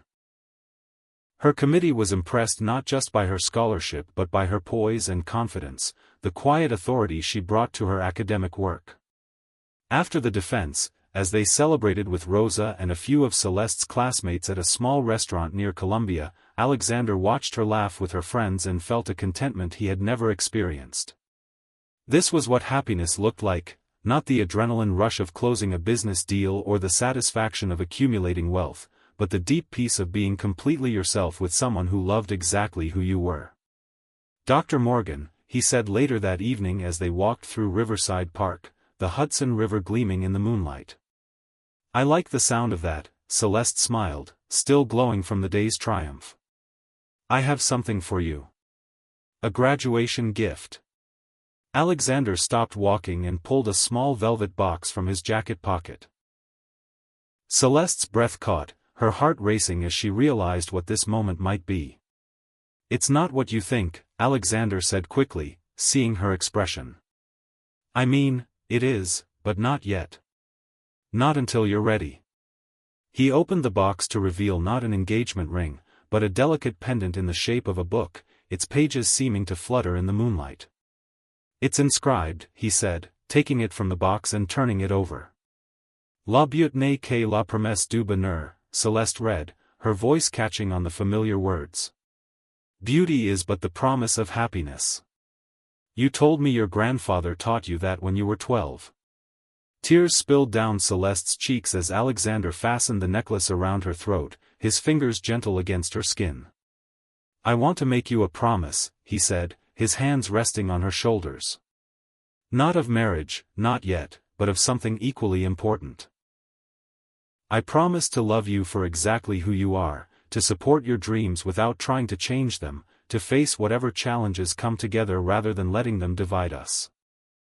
And I promise, Celeste said, her voice steady despite her tears, to trust this love even when it scares me, to let you know all of me without trying to protect you from the complicated parts, to believe that we can build something beautiful regardless of what anyone else thinks. They sealed their promises with a kiss that tasted like moonlight and possibility, like the beginning of a story that would be written in their own words rather than translated by others. As they walked home together through the quiet streets of Manhattan, both knew that challenges would continue to come. There would be more board meetings and family dinners where their relationship was questioned, more media attention and social pressure and well-meaning friends who worried about the complications they were choosing. But they also knew that they had found something rare and precious, a love based on genuine understanding, mutual respect, and the courage to be vulnerable with each other. They had learned that the most beautiful connections often happened between people who seemed impossible on paper but made perfect sense in reality. The billboard lights of Times Square glowed in the distance as they made their way home to Celeste's apartment, where they would fall asleep in each other's arms surrounded by books and dreams and the quiet certainty that some things were worth fighting for, no matter how the rest of the world chose to judge them. In 6 months, Alexander would propose properly, with a ring and a speech and a plan for their future together. In a year, Celeste would accept a position teaching comparative literature at Columbia, with Alexander's support and encouragement as she built the academic career she had always wanted. In 2 years, they would marry in a small ceremony attended by the people who truly mattered to them, with Jean-Pierre's picture prominently displayed and Rosa as maid of honor. But tonight, walking through Manhattan as newly minted Dr. Celeste Morgan and the man who loved her exactly as she was, they were simply two people who had found their way to each other across every barrier that society had tried to place between them.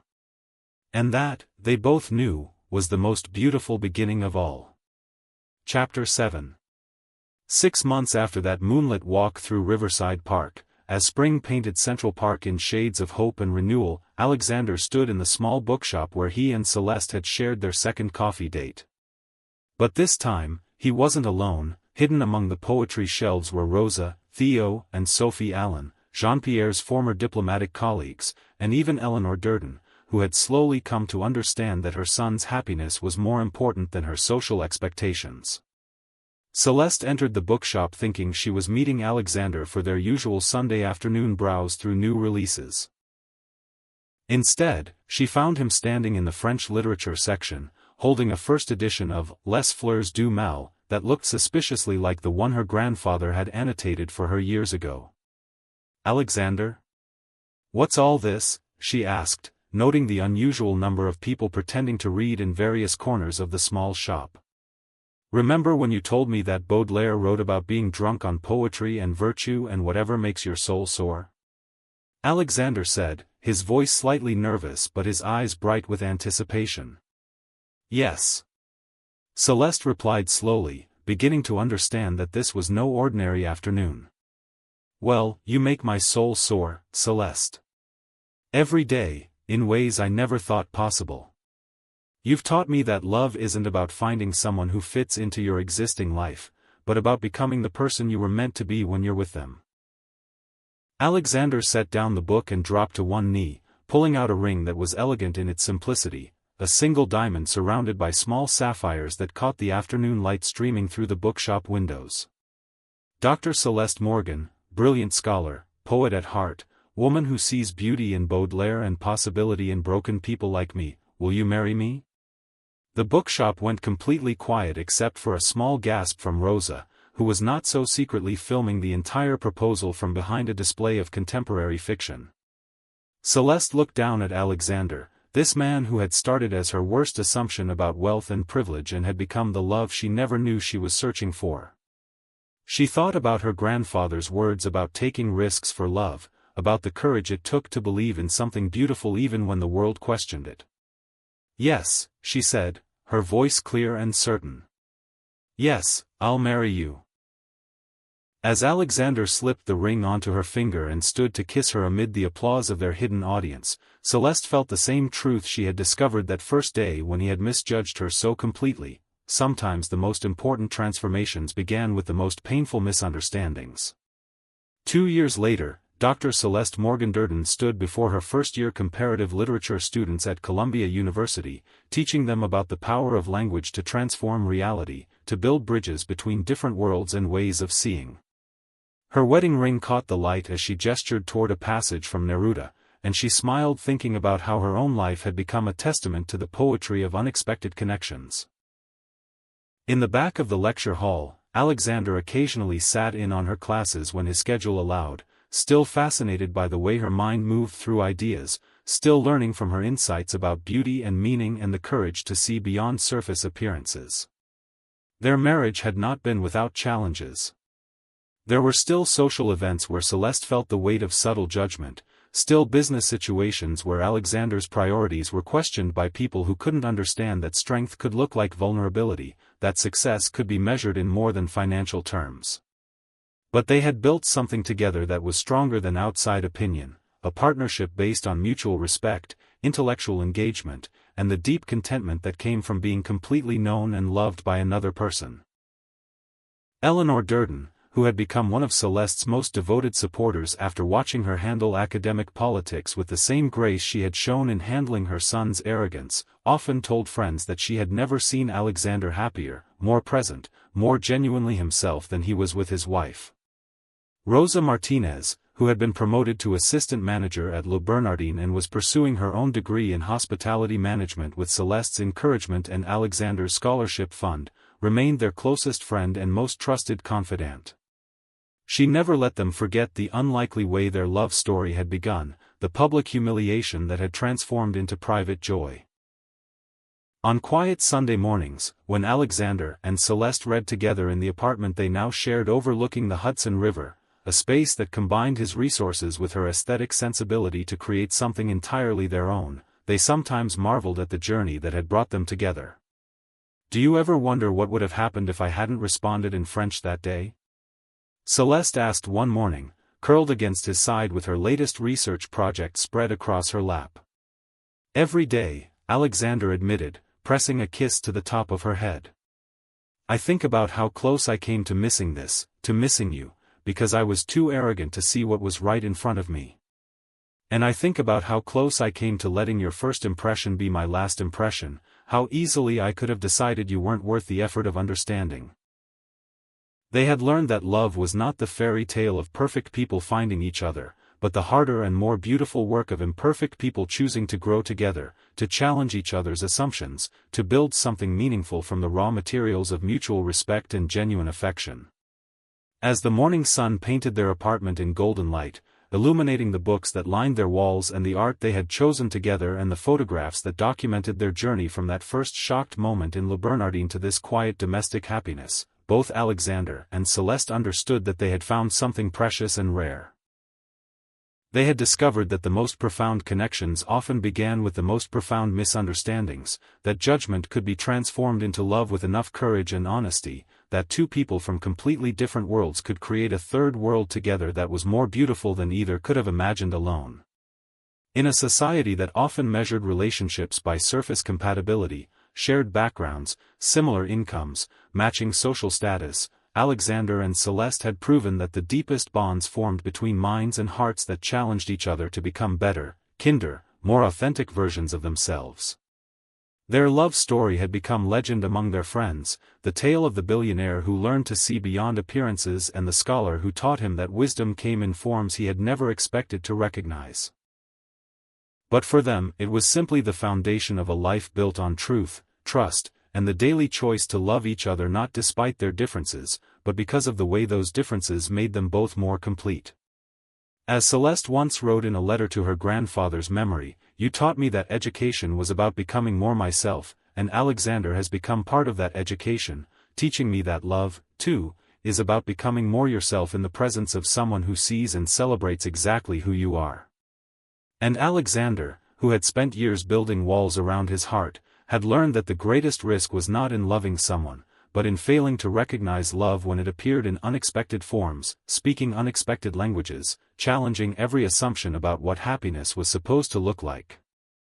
What assumptions have you made that were completely wrong? When has someone surprised you by seeing your true worth? Share a moment when love helped you grow into a better person. These are the questions that make our hearts connect across all the barriers that seem to divide us. Make sure to like this video if this story touched your heart, subscribe for tomorrow's new story about souls finding their way home to each other, and share your own transformation stories in the comments below. Join our community of authentic love stories here in Dear Love Diaries, where every heart has a place and every story matters.